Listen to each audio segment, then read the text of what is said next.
Welcome to the meeting of the Backbench Business Committee, where we'll be considering applications from colleagues for debates in the Chamber and in Westminster Hall. The first request is from Pippa Halings on a debate on closing loopholes in the fracking ban, and this is for a debate in the main chamber. Over to you, Pippa, to introduce.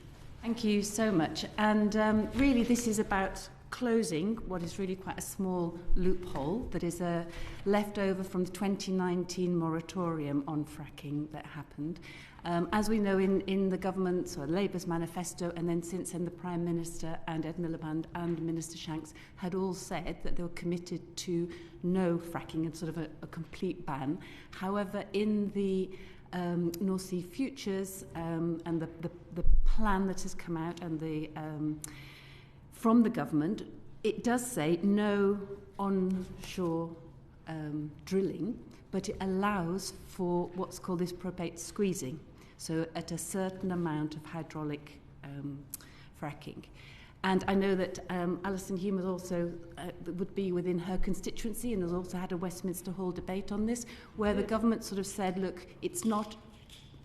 They were allowing it, they weren't closing this complete ban, but it was up for debate, and it was worthy of debate for us to consider, particularly given the impacts that there are on communities, in terms of, the impact on the land of that kind of fracking, which could lead to tremors, which could lead also just a huge impact on the communities themselves. So we feel it's worthy, given that it was in manifesto, has been said that would be a complete ban. Now they're sort of just allowing this loophole to continue. The impacts are so huge that I think it would be worthy of a chamber debate. Mm-hmm. Thank you, Pippa. Questions, Alison? Thank you, Chair, and thank you for bringing this application, and for transparency I should say that I'm a signatory on the application. Pippa, you're the Lib Dem Energy Security and Net Zero spokesperson. Yes. We don't normally accept backbench applications from third-party spokespeople on issues relating to their formal roles. So is there another member who could lead this debate? We've definitely got plenty of support from members across Might. I could come back with another name for that, yes. That is a possibility. The interest in this is huge, both from within the third party as Liberal Democrats, but also from other parties. Yeah. Thank you. Mary. Thank you, Chair. Hi, Pippa. We've got at the moment 19 debates waiting on our list for a chamber debate, and that's likely to take us near the summer recess. So would you consider an earlier debate in Westminster Hall? I do think this is worthy, because we have had one there's been a couple of debates in Westminster Hall where this has been addressed almost tangentially and one openly, with the Minister saying it is worthy of debate. So I think that it is now time for it to go to the main chamber. Yeah. And you'd be happy to wait? Yeah. Thank you, Chair. I would just gently say that given the issues you're raising and you want a chamber debate, a divisible motion on this would I thought be fairly straightforward to bring up, which would then call on the government. I'm not going to make it up from the chair, but calling on the government to introduce whatever you want to see happen, rather than just a general debate, which isn't going to get you any action. But the subject is up to you, obviously, and anyone else that may lead the application. Okay. Anyway, the clerks will be in touch with you in due course. Thank you very much. Thank you. Thanks. Thank you. Next application is from Josh Newbury for a debate on improving the outcomes for patients with Ehlers-Danlos syndrome and craniocervical instability, which is, please don't explain the detail of the subject, but this is a request for a debate in Westminster Hall on a Thursday afternoon. Over to you, Josh. Yeah, thank you, Chair, and thank you as well to the committee again for your time. As you said, Chair, I'm applying for a Westminster Hall debate on Ehlers-Danlos syndrome and craniocervical instability, which is quite a mouthful. Obviously, it would be the Department of Health and Social Care responding if we secured it. We're hoping to get the week commencing the 9th of February, preferably the Thursday, but as always, very much in the committee's hands if you think there's a better slot. I won't go into the detail of the conditions then, Chair, on your request, but I first got involved in campaigning on these conditions after I met my constituent Connor Edwards, who's 30, and he's had these conditions for around 5 years. He was a very active young man enjoying mountain biking and fishing and all the normal things that a 25-year-old does, but within 9 months he was essentially bedbound and lost most of his friendship circle. And since then his condition has worsened and worsened, and unlike some people with his condition, he doesn't have a big support network of family and friends around him. For patients with EDS and CCI, which is often related, the consequences are really life-altering. There's currently no clinical pathway under the NHS, no access to the appropriate diagnostic imaging, such as upright MRI scans. We've got, obviously, ones laying down, but not upright. It's not available in this country. And limited specialist expertise. So many patients are dismissed, misdiagnosed, and forced to crowdfund tens or even hundreds of thousands of pounds to travel abroad for diagnosis and surgery, creating obviously profound inequalities based on income and geography. I've raised this issue in the summer adjournment debate last year, as well as at PMQs back in September. And off the back of that, I did have a meeting with the Minister and Connor, his advocate, and a support charity called Ayla's Danlos Support UK. So the department have certainly heard Connor's story, but other members haven't had the chance to debate this and share their constituent stories in Parliament. So a Westminster Hall debate took place on this topic last in May 2024, but because of the dissolution of Parliament, there wasn't a follow-up with the Minister. And last month I hosted a drop-in in Portcullis House, and we had around 30 MPs from various parties, so there's clearly cross-party support and interest, as you'd have seen from the application. So I think that a full debate is now really needed to build on that momentum, highlight these huge gaps in NHS provision, and press for meaningful change so that these patients are finally believed, supported, and no longer left behind. Okay. Questions, Lee? Yeah, thank you. Just one, number 18 is Cameron Thomas. Yeah. That's Lib Dem. Yeah, I picked that one up when I was looking at it earlier. I thought, just checking as you far guys as I'm didn't have a aware, Cameron he's not Thomas as defected. well. Yeah, I'm sure we'd love to have him, but I wouldn't want that to be on his record. And then my substantive question, Josh, is you asked for the debate to be in the week commencing the 9th of February. Was there a reason for that? Well, Ayla's Danlos Awareness Month isn't till June, so we debated whether to wait until that point, but we actually felt that given that I'd raised it in September and I'd had a meeting with the Minister, I think, in November, and then we had the drop-in December, we wanted to try and keep the momentum going and then possibly have maybe a round table in June to mark Awareness Month. So we kind of felt like it was a good sort of halfway point between what we've done and what we hope to do in future. Thank you. Will? So you've got 21 members signed up for it, which is pretty good. Do you anticipate a 90-minute Westminster Hall debate being adequate for those amount of people wanting to speak in what is a very important subject? Yeah, I mean, I know that many people want to get a debate in the chamber. We'd all love that, but my feeling is that a 90-minute Westminster Hall debate would enable us to discuss a lot of the issues that I think need to be heard. We could go into immense detail on it, but I think we could cover the most important points for the Minister to respond to in 90 minutes, and hopefully we'd have a good time for people to share their constituent stories as well. Okay, well, the clerks will be in touch with you in due course. Okay. We've got a division in the Commons, so I think there may be two divisions as well. I don't know, but I think there may be two divisions. So we have to, unfortunately, adjourn and come back, or suspend to come back. So Two votes. Two votes, yeah. Josh doesn't need to come back though, surely. Sorry? Josh, you don't have to come back. Apologies to our other applicants. I'm afraid you will have to. We'll have to go and vote. Well, thank you, everybody. Thank you. Thank you.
we reconvene the Backbench Business Committee to hear the application from Nadia Whitome and Kate Osborne for a debate in the Chamber on LGBT plus and History Month. Who's starting? Nadia? Thanks so much, Chair, and thanks for coming back, and apologies for... No, that's okay. You can't control when the divisions are.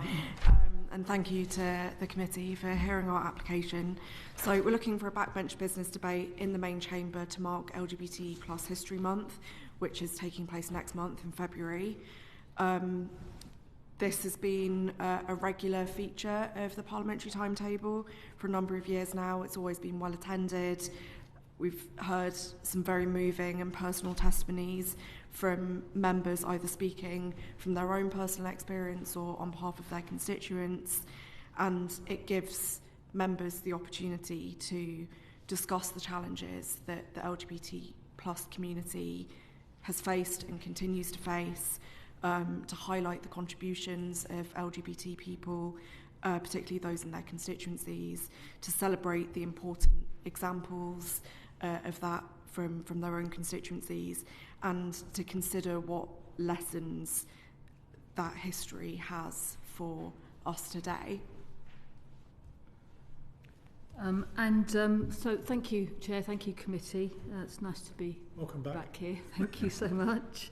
As Nadia said, this debate is a chance for us to celebrate our community and all that brings, but it's also important that we highlight how far we have to go on many issues that affects us, because the acceptance of LGBT plus people in society remains a pertinent issue, with hate crimes based on sexual orientation and trans identity, hate crimes risen by around 44% and 88% respectively over the past 5 years, which I'm sure you'll agree those figures are pretty shocking. The LGBT hate crime charity Gallup also saw a 60% increase in LGBT plus hate crime victims coming to them for support in 2024. You'll see that our application has a strong cross-party support. In addition to ourselves, if these numbers are completely up to date, hopefully they are, they certainly will be potentially up and not down from this. So I think we've got 9 Labour, 4 Conservative, 3 Lib Dem and 2 Plaid Cymru supporting the application. So we're pretty confident that there will be more speakers. It always has a lot of interest, and that is why the importance of the debate and the amount of people that we think who will engage are 2 very good reasons why we would strongly argue that the Chamber is the correct place for the debate to happen. So we hope that you'll take that into consideration. In terms of the responding department, we imagine obviously it's for the department to send who they think is most appropriate, but maybe Olivia Bailey, as the Equalities Minister, is the person that or the Minister that we thought is maybe best suited. But as I say, I know it's obviously for them to decide. Absolutely, yeah. We're not concerned, obviously, if it's in the Chamber. It's up to the government to put up whichever minister is responsible, whereas we would if it's a Tuesday morning Westminster Hall, for example. Anyway, move on. Chris. Thank you. No, Chair, I just their interest. I was someone who had the opportunity to talk about my uncle's experience at the debate last year, and it was very, very powerful for me to have that opportunity. So I thank you for that. Obviously, LGBT plus History Month is in February. Is there? I should probably know this actually, but is there any specific dates that you would look for? The 12th of February, if possible. Yeah. And that's purely down to the availability of some of the people that want to contribute. In terms of a specific date, it's the whole month, so there isn't a particular day that marks any event within the month that I'm aware of. Thank you, Chairman. Do you wish to have a motion, or do you wish it to be a general debate? It'll be a general debate on LGBT History Month.